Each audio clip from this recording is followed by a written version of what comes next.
Hi, welcome to the Silent Avenger channel. If you're enjoying the content, please consider giving it a like and sharing your thoughts in the comments. Let's dive into today's story. Let me back up a bit. My wife Jenna and I have been together for 8 years, married for 5. I'm not the flashy type, never have been. I'm steady, I work hard, and I've always prided myself on building a good, stable life. That's what Jenna said she wanted when we met. Her past was chaotic. Bad relationships, financial struggles, always chasing some bigger thrill that left her burned. She used to say I was her rock, the calm in her storm. At first, things were great. I'm talking about the kind of love where you feel lucky just waking up next to someone. I didn't mind working extra hours to save for the house she loved or giving up my hobbies to focus on building a life with her. I thought we were a team. But somewhere along the way, Jenna started changing. Or maybe I missed the signs earlier. I don't know. She used to laugh at my corny jokes, call me her safe place. But over the past 2 years, she started pulling away. The little things I used to do, bringing her coffee in the morning, planning date nights, fixing stuff around the house, stopped getting any reaction. It wasn't like I expected a parade every time, but some acknowledgement, you know? Instead, it felt like I was invisible. It started with her being too busy to sit down for dinner. Then she'd spend more time out with friends or glued to her phone. I'd ask if everything was okay, and she'd just shrug or say she was tired. Once, when I suggested a weekend getaway, she said, "What's the point? It'd just be the same old thing, but somewhere else." That one stung. I tried to make things better. I really did. I'd surprise her with little gifts, cook her favorite meals, ask about her day, but nothing worked. She'd just sigh or say thanks in a way that made it clear she didn't mean it. And the worst part? It wasn't just indifference, it was subtle little digs, like, "Why do you always wear that shirt?" Or "You're not really into exciting things, are you?" Stuff that didn't seem like a big deal at first, but started adding up. I told myself it was just a phase, that she'd come around. But then something happened last week that I can't stop replaying in my head. So last week, Jenna's work friend Emily had a small birthday dinner, and Jenna asked me to come along. Now, I'll be honest, these events aren't really my thing. I'm not the life of the party, and I know I can come off as a little quiet around her friends. But I said yes because she seemed excited about it, and I thought maybe this could be one of those moments where we'd feel like a couple again. The evening started fine enough. Emily and her husband were nice, and I tried to make conversation. Jenna, though, seemed different. She was laughing harder than usual, talking louder, like she was performing for someone. And that someone was a guy sitting across the table, this new coworker of hers, Derek. I wouldn't have thought much of it at first, but the way Jenna leaned in when she talked to him, how she seemed so interested in every little thing he said, it was hard to miss. At one point, I made a joke that landed flat, and Derek followed it up with his own joke, which wasn't even that funny, but Jenna laughed like it was the most hilarious thing she'd ever heard. I just sat there, nursing my drink, trying not to let it bother me. The real kicker came when Emily suggested we play this game where everyone shares a funny or embarrassing story about themselves. When it was my turn, I shared this story from when Jenna and I went camping a few years ago, and a raccoon stole our food in the middle of the night. It was one of those memories that always made her laugh, but this time, she barely cracked a smile.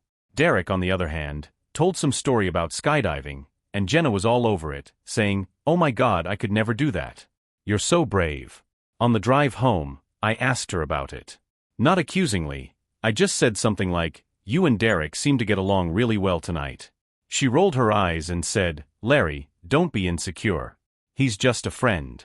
I let it go because I didn't want to argue, but I couldn't shake the feeling. The next few days, I noticed her texting more. She'd put her phone down quickly whenever I walked into the room or laugh quietly to herself, and when I asked what was funny, she'd just say, "Oh, nothing." By Friday, I'd had enough of sitting in silence, so I told her we needed to talk. I asked her straight out if something was going on with Derek. She laughed, like I just asked the stupidest question in the world, and said, "Are you serious? You're imagining things."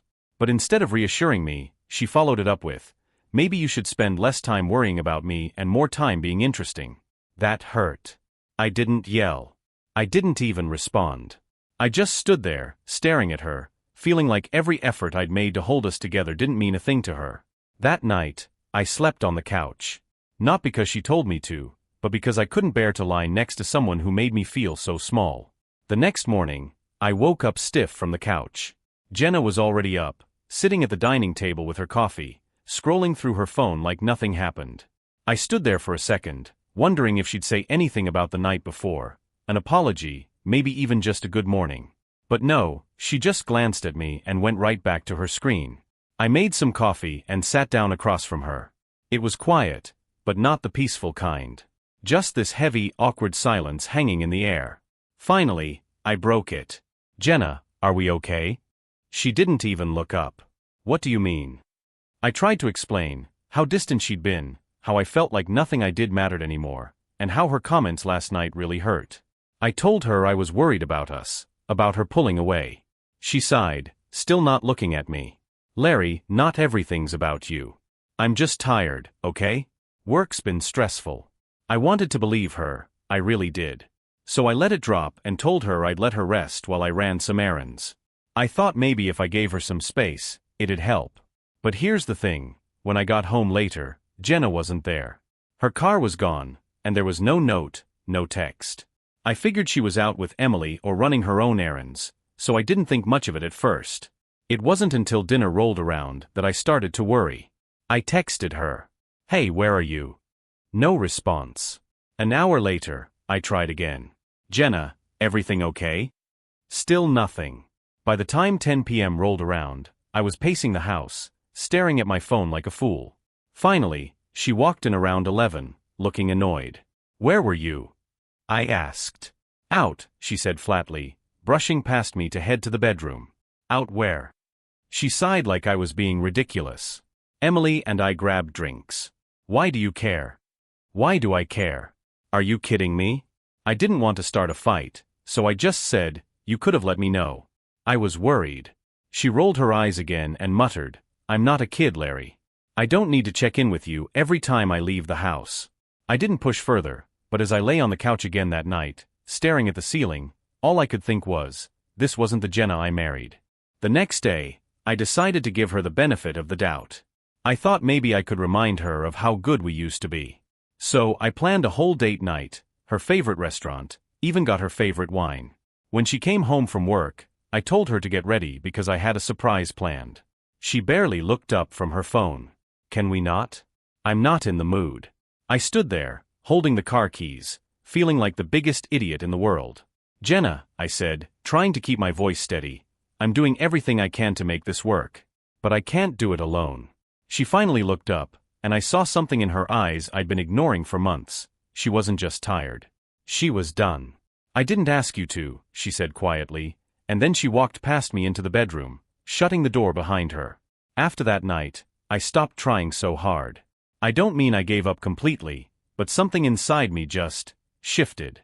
For months, I'd been bending over backward to save us, but now I felt like I was holding on to something she had already let go of. Jenna didn't seem to notice, or maybe she didn't care. She stayed late at work more often, spent most evenings on her phone, and barely said 2 words to me unless it was about bills or groceries. Then came the breaking point. One Saturday morning, I was cleaning out the garage. It was a mess of boxes we hadn't unpacked since moving in, old tools, and things we didn't even need anymore. I found a box of photos from when we were dating. Back then, Jenna used to love taking pictures of everything we did, camping trips, road trips, even just random evenings on the couch. I pulled out one of us from our first Christmas together. She was sitting on my lap, laughing at something I'd said, and I remember how much she'd insisted on getting a photo because, in her words, "We're too cute not to remember this forever." Looking at it now, it felt like a photo of 2 strangers. I was still staring at it when Jenna came into the garage, dressed to go out. She barely glanced at me. "Heading to Emily's," she said casually. It was the same excuse she'd been using a lot lately. Emily had become the catch-all for wherever she was going. "Can we talk?" I asked. She sighed, hand already on the doorknob. "About what, Larry? I really don't have time for this right now. Jenna, I'm serious. We can't keep living like this." She hesitated, but then crossed her arms and leaned against the doorframe. "Fine. What is it?" I took a deep breath. "I feel like you're not here anymore, not with me. I'm trying to hold us together, but it feels like you're pulling further away. I need to know, is there still in us to save?" She stared at me for a long moment, and I thought, hoped, that maybe she'd finally open up. Instead, she just shook her head. "Larry, I can't do this right now. You're always so serious, always needing to talk. Why can't you just let things be?" I stood there, stunned. "Because things aren't okay, Jenna. You're checked out, and I'm tired of pretending like everything's fine when it's not." She rolled her eyes, and that's when she said it, the words that cut deeper than anything else. "Maybe the problem is that I'm just not happy anymore. You don't get it, Larry. This life. It's boring. You're boring." I felt like she'd punched me in the gut. After everything I'd done to build a stable, comfortable life for us, after all the late nights, the sacrifices, the effort, it wasn't enough. I wasn't enough. She didn't stick around to see my reaction. She just grabbed her purse and walked out the door without another word. That night, I didn't sleep. I kept replaying her words in my head, trying to figure out where I'd gone wrong. Was I really that boring? Had I been blind to what she needed all this time? Or was this just her way of justifying something she'd already decided? By morning, I realized I couldn't keep doing this. I couldn't keep holding on to someone who didn't want to be held. The morning after Jenna called me boring, I woke up feeling empty. It wasn't sadness anymore, it was something heavier, like defeat. I didn't even try to talk to her that day. I figured she'd need some space, and honestly, I needed it too. But things didn't calm down. If anything, the distance between us got worse. A couple of days later, I noticed she'd left her laptop open on the kitchen counter. Jenna's always been protective of her stuff. She'd never leave her phone or laptop lying around unlocked. I don't know what possessed me to look, but I guess I wanted answers. Her email was open, and there it was. An email from Derek. It wasn't blatant, but it didn't sit right with me either. The subject line was, "Lunch was nice," smiley face, and the message just said, "Let's do it again soon. Same time next week." Lunch? Next week? I felt my stomach drop. I tried to tell myself it was innocent, just coworkers grabbing a bite to eat. But deep down, I knew it wasn't that simple. I mean, when was the last time Jenna asked me to grab lunch or spend time together? And why didn't she mention it? I closed the laptop and sat there for a long time, staring at nothing. I wanted to confront her, but I didn't even know where to start. That night, I brought it up as casually as I could. "How's work been lately?" I asked while we sat on opposite ends of the couch. She shrugged. "Same as always. Have you been hanging out with anyone from the office? Like, grabbing lunch or anything?" She looked up from her phone, her expression hardening immediately. "Why are you asking?" I tried to keep my voice calm. I saw the email from Derek. Her face went pale for a split second before she recovered. "Oh my God, Larry. Are you seriously snooping through my emails now?" "It wasn't like that," I said quickly. "You left your laptop open, and I saw it. I wasn't looking for anything, but it made me wonder. You've been distant, Jenna. I just need to know if there's something I should be worried about." She rolled her eyes so hard it was almost comical. "There's nothing going on. He's just a friend." "I can't believe you're making this a thing." I wanted to believe her. I really did. But her reaction wasn't reassuring. If anything, it felt like she was more upset about me finding out than about how it made me feel. I dropped it again, like an idiot, because I didn't want to push her further away. But the seed was planted, and now I couldn't stop noticing the little things. The way her phone was always on silent and face down. How she'd suddenly start dressing up more for work. The random girls' nights that seemed to happen more and more. It was like the pieces of a puzzle were falling into place, and the picture they painted wasn't pretty. A week later, I got my confirmation. Jenna had left for one of her girls' nights, and I was at home, trying to distract myself with some DIY project in the garage. Around 9 p.m., my buddy Kyle stopped by to borrow some tools. We were chatting when he suddenly went quiet, staring at something behind me. "Isn't that Jenna's car?" he asked, pointing out toward the street. I turned around, and sure enough, her car was parked 2 houses down. She wasn't at Emily's, she was at Derek's. I stood there frozen, staring at her car like it had just appeared out of nowhere. My mind was racing, but my body wouldn't move. Kyle must have picked up on my mood because he put a hand on my shoulder and said, "Hey man, you okay?" I couldn't even answer. All I could do was nod and mutter, "Yeah, I'm fine," even though I clearly wasn't. Kyle didn't push me, thank God. He grabbed the tool he needed, said thanks, and left. Once he was gone, I found myself standing in the driveway, looking down the street at Derek's house. My first thought was to go over there and confront her. My second thought was to just drive away and pretend I hadn't seen anything. But I couldn't do either. Instead, I just stood there like an idiot, feeling the weight of everything I'd been ignoring crash down on me. Eventually, I went back inside and sat on the couch, waiting. I wanted to give her a chance to explain herself. Maybe there was some innocent reason for her car being there. Maybe I was overthinking everything. But deep down, I already knew the truth. She didn't come home until after midnight. I heard the door open and close softly, like she was trying not to wake me. But I was wide awake, sitting in the dark like some kind of ghost. "Hey," she said when she saw me, her voice a little too casual. "You're up late. Where were you?" I asked, my voice calm but firm. She paused, then gave me that same rehearsed answer she'd been giving for weeks. "At Emily's." I just shook my head. "Don't lie to me, Jenna. I know you weren't at Emily's. Your car was parked down the street at Derek's house." Her face fell, and for the first time in months, she looked nervous. "Larry, it's not what you think." "Then tell me what it is," I said, my voice cracking a little. "Because from where I'm standing, it looks pretty bad." She hesitated, biting her lip like she was trying to figure out what to say. Finally, she crossed her arms and said, "We're just friends. I stopped by to talk about work stuff." "That's all." "Work stuff?" "At midnight?" I asked, my anger starting to bubble up. "Do you really expect me to believe that? After everything, the emails, the way you've been acting, you think I'm that stupid?" Her eyes narrowed, and suddenly her nervousness was gone. "You know what, Larry? Maybe this is why I've been pulling away. You're always so paranoid, so controlling. I can't even have a friend without you jumping to conclusions." Her words hit me like a slap in the face. She wasn't apologizing. She wasn't even trying to make it right. She was flipping it on me, like I was the problem. "Paranoid," I repeated, my voice rising. "Jenna, you've been lying to me for months. I've bent over backward trying to make this work, and all you've done is push me away. And now you're sneaking around with Derek and trying to blame me for it." She didn't say anything for a moment.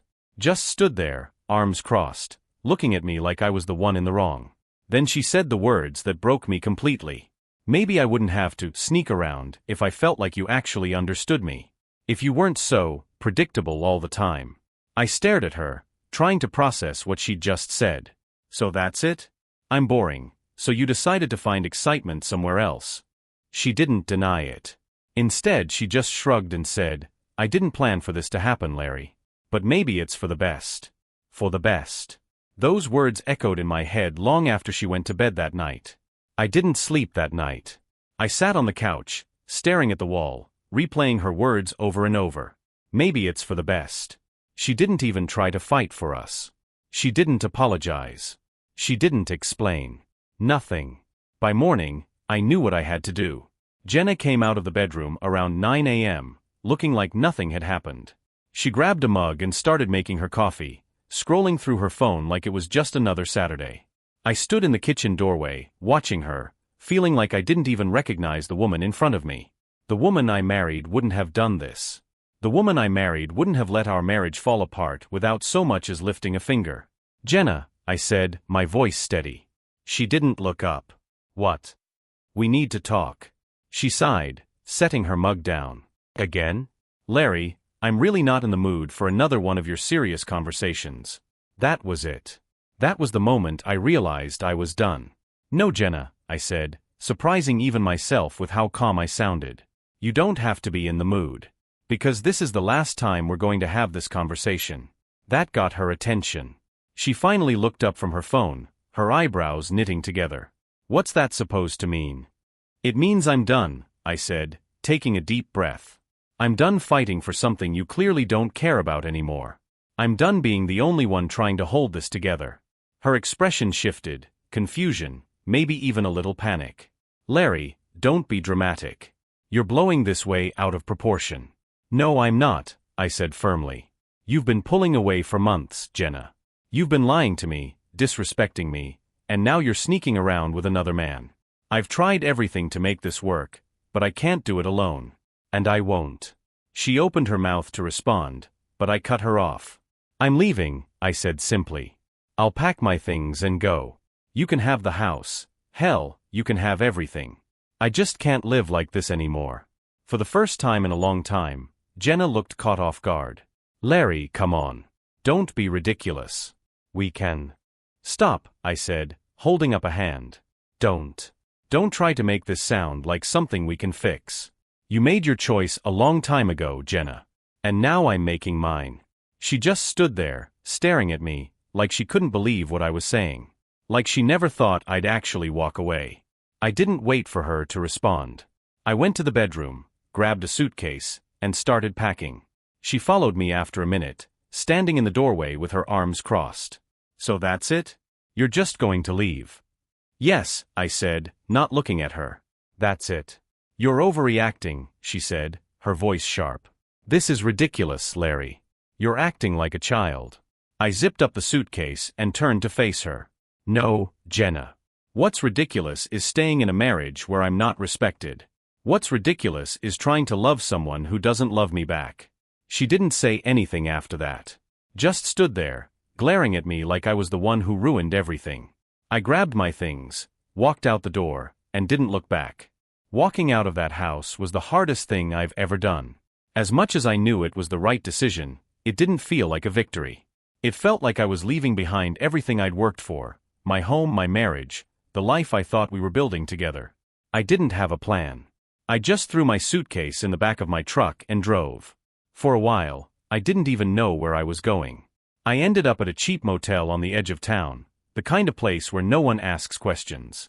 That first night, I just sat on the bed, staring at the dingy wallpaper, trying to process what had just happened. My phone buzzed a couple of times, Jenna calling probably, but I didn't answer. I couldn't. I thought I'd feel relief, or maybe even pride, for finally standing up for myself. But all I felt was this deep, aching emptiness. Like I'd failed, not just at my marriage, but at everything. The next day, I called my buddy Kyle. I didn't tell him everything, just that Jenna and I were done and I needed a place to crash for a while. He didn't ask any questions, just told me to come over. Kyle's house isn't anything fancy, but it felt like a safe haven. He set me up in the spare room and said, "Take as long as you need, man." That's the kind of friend Kyle is. He doesn't push, doesn't judge, just shows up when you need him. For the first couple of days, I barely left the room. I didn't have the energy to face the world.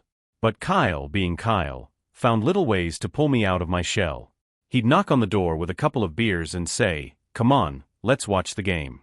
Or he'd drag me to the garage to help him fix up his old motorcycle, even though I didn't know a wrench from a socket. Slowly, I started to feel human again. But even as I tried to move forward, the doubts lingered. I kept replaying everything in my head, every fight, every cold shoulder, every time Jenna made me feel small. I couldn't help but wonder, had I been blind to the signs? Could I have done more? Or was I always doomed to fail because deep down, I was never enough for her? The real gut punch came a week later. I was scrolling through Facebook, something I'd been avoiding since I left, when I saw a photo someone tagged Jenna in. It was from some office happy hour. There she was, smiling and laughing, sitting right next to Derek. I stared at the photo for what felt like hours, my stomach churning. It wasn't just the photo, it was the fact that she looked so carefree, like my leaving hadn't even made a dent in her world. Meanwhile, I was sleeping in my buddy's spare room, trying to piece my life back together.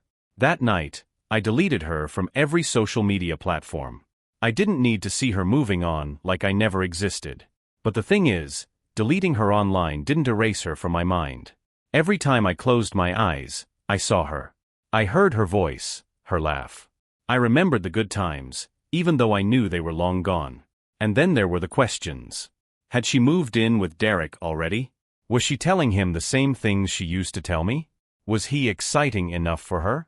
Did she even miss me at all? I didn't have the answers, and I knew I never would. After seeing that photo of Jenna and Derek, I hit a low point. It felt like she was already living her best life while I was stuck, trying to figure out what the hell to do next. I was tired of feeling like a loser, tired of replaying everything in my head. So I decided to make some changes. The first step was talking to my boss.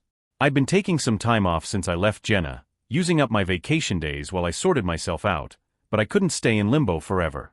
I explained a little, just that I was going through a separation and needed something to keep me busy. To my surprise, my boss was incredibly supportive. "Take all the overtime you want," he said. "We could use the help." It wasn't glamorous work, long hours, late nights, and more than a few weekends, but it kept me from sitting around and wallowing. There was something about throwing myself into work that felt good. Like I was building something again, even if it was just stacking up extra hours on my paycheck. Kyle was a big help too. He'd check in on me every night after work, cracking jokes or handing me a cold beer. He even started dragging me out on weekends, saying, "You need to get out of this house before you turn into a hermit." One Saturday, he convinced me to hit up a car show downtown. Cars aren't really my thing, but I went because it beat sitting around, staring at the walls. That's where I ran into Sarah. Sarah and I went to high school together, though we hadn't seen each other in years. She was there with her nephew, who was practically bouncing off the walls with excitement over the cars. "Larry? Is that you?" she said, walking up with this big, surprised smile. I hadn't thought about Sarah in years, but seeing her again felt nice. She looked happy, like life hadn't beaten her down the way it had beaten me. We talked for a while, just small talk about old friends, work, and how much life had changed since high school. When I mentioned my separation, she gave me this look, not pity, but understanding. She didn't push for details, just said, "That sounds tough. If you ever want to talk, I'm around." I didn't think much of it at the time, but later that night, as I lay in bed, I realized it was the first time in months I'd had a conversation that didn't feel heavy. The first time someone looked at me without judgment or disappointment. Over the next few weeks, Sarah and I started texting. Nothing serious, just friendly chats about work, funny memes, and random things like her nephew's obsession with monster trucks. It wasn't romantic, and I wasn't ready for anything like that, but it was good. At the same time, I started taking better care of myself. I hit the gym a couple of times a week, mostly because Kyle wouldn't stop nagging me about it. "You've got to stay in shape, man," he'd say. "You never know when life's gonna throw you a curveball." I also started focusing on hobbies I'd let slip over the years. Back when Jenna and I first got together, I used to spend my weekends woodworking. I wasn't great at it, but I loved the process of building something with my own hands. It felt like a part of me I'd lost somewhere along the way. So I went to the hardware store, bought some supplies, and started tinkering around in Kyle's garage. The first thing I made was a simple coffee table. It wasn't perfect, the legs were a little uneven, but finishing it gave me this sense of accomplishment I hadn't felt in years. Slowly, I started to feel like myself again. Not the Larry who'd bent over backward for Jenna, trying to be someone I wasn't. But the Larry I used to be, the guy who loved simple things, who worked hard and found joy in small victories. But even as I was starting to rebuild, Jenna still lingered in the back of my mind. I hadn't heard from her since I left, and part of me wondered if she'd even noticed I was gone. That question was answered about a month later, when I got a text from an unknown number. It was Jenna. "Hey, can we talk?" Seeing Jenna's name pop up on my phone hit me like a punch to the gut. I just stared at the screen for a good 5 minutes, debating whether I should even reply. Part of me wanted to ignore it, block the number, and move on with my life. But the other part, the part that still hadn't fully let go, needed to know what she wanted. Finally, I caved and replied, "What's up?" Her response came almost immediately. "I've been thinking about us. Can we meet?" I shouldn't have said yes, but I did. I told myself it was closure I needed, that I just wanted to hear what she had to say so I could move on for good. Deep down, though, I knew I wasn't as over her as I wanted to be. We agreed to meet at a coffee shop downtown the next afternoon. When I walked in, she was already there, sitting at a corner table with her hands wrapped around a cup of tea. She looked good, too good honestly, like she'd put effort into looking her best for this. "Hey," she said softly when I sat down. "Hey," I replied, keeping my tone neutral. There was this awkward silence for a minute as we both just sat there, avoiding eye contact. Finally, she spoke. "Larry, I wanted to say I'm sorry," she said, her voice shaky. "For everything. For how I treated you. You didn't deserve that." I didn't say anything right away. I wanted to believe her, I really did, but I couldn't forget how easily she'd thrown me aside. "What made you realize that now?" I asked, my voice sharper than I intended. She looked down at her tea, fidgeting with the mug. "I don't know. I guess I've had a lot of time to think." And I miss you. I miss us. I leaned back in my chair, crossing my arms. You mean now that I'm gone, you finally realize what you had? Her head snapped up, and I saw tears welling in her eyes.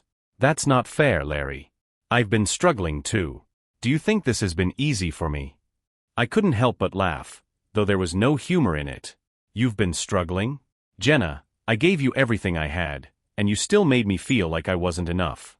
You told me I was boring. You lied to me. You cheated on me, don't deny it. I didn't cheat, she said quickly, her voice trembling. I swear, nothing physical ever happened with Derek. But you wanted it to, I shot back. Emotionally, you were already gone. You don't get to sit here and act like you're the victim. She started crying then, full-on tears rolling down her face. I know I messed up, Larry. I know I hurt you. But I didn't know how to fix it. I was scared, and I made the wrong choices. I'm so sorry. I don't expect you to forgive me, but I needed to tell you that. I sat there, watching her cry, and for the first time in a long time, I didn't feel sorry for her. I felt free. Like I was finally seeing her for who she really was, not the woman I fell in love with, but someone who only cared about me when it was convenient for her. Thank you for saying that, I said, standing up and grabbing my coat. But I think we're done here. Her eyes widened, panic flashing across her face. Larry, please. Can't we at least try to work this out? I shook my head. No, Jenna. You had your chance, and you chose someone else, whether it was Derek or whatever fantasy you were chasing. I'm done being your backup plan. I walked out of that coffee shop without looking back, my heart pounding in my chest. For the first time, I felt like I was finally in control of my own life again. Walking out of that coffee shop felt like closing the final chapter of a very long book. For the first time, I didn't feel anger or sadness, I just felt done. Jenna texted me later that evening. I understand. I'm sorry for everything. I didn't reply. I deleted the message and blocked her number. There was nothing left to say. Over the next few weeks, I kept focusing on myself. Work was steady, and I spent more time on woodworking projects. Kyle kept dragging me out of the house, which helped too. Sarah and I stayed in touch. She wasn't pushy or trying to force anything romantic. She was just there. And that meant more to me than I think she realized. One night, after finishing a project in the garage, I stood back and looked at the table I'd built. It wasn't perfect, but it was solid, strong. Kind of like how I felt about my life now. For the first time in a long time, I didn't feel like I needed Jenna to be happy. I didn't feel like I needed anyone. And that felt pretty damn good. A few weeks passed, and life started to feel normal again. Not the old normal, where I bent over backward to make someone else happy, but a new kind of normal. One where I could breathe without feeling like I was carrying the weight of two people. I'd settled into a routine, work during the day, projects in the evening, and hanging out with Kyle or catching up with Sarah when I felt like it. It wasn't flashy or exciting, but it felt good. Then one evening, as I was sorting through some old boxes I'd left at Kyle's house, I found an envelope tucked away in the corner. It was from Jenna, a bunch of old letters she'd written me back when we were first dating. For a second, I thought about reading them. About revisiting the version of us that had seemed so perfect back then. But instead, I closed the envelope and tossed it into the trash. I realized something in that moment. I didn't need to hold on to the past anymore. Jenna was part of my story, but she didn't have to define it. That night, I slept better than I had in months. Life had this strange way of feeling lighter now. It wasn't perfect. I still had moments where I'd think about Jenna or wonder how things could have been different, but those thoughts didn't stick around like they used to. Every day, it got a little easier to focus on the present instead of the past. Sarah and I started hanging out more. At first, it was just as friends, grabbing coffee, taking her nephew to the park, or walking around downtown. One afternoon, we were sitting on a bench while her nephew raced his toy cars around, and out of nowhere, she said something that stuck with me. You seem different now, she said, tilting her head as she studied me. Different how? I asked, curious. Lighter. Happier even, she said with a small smile. Like you're finally breathing again. I thought about it for a second, then nodded. Yeah.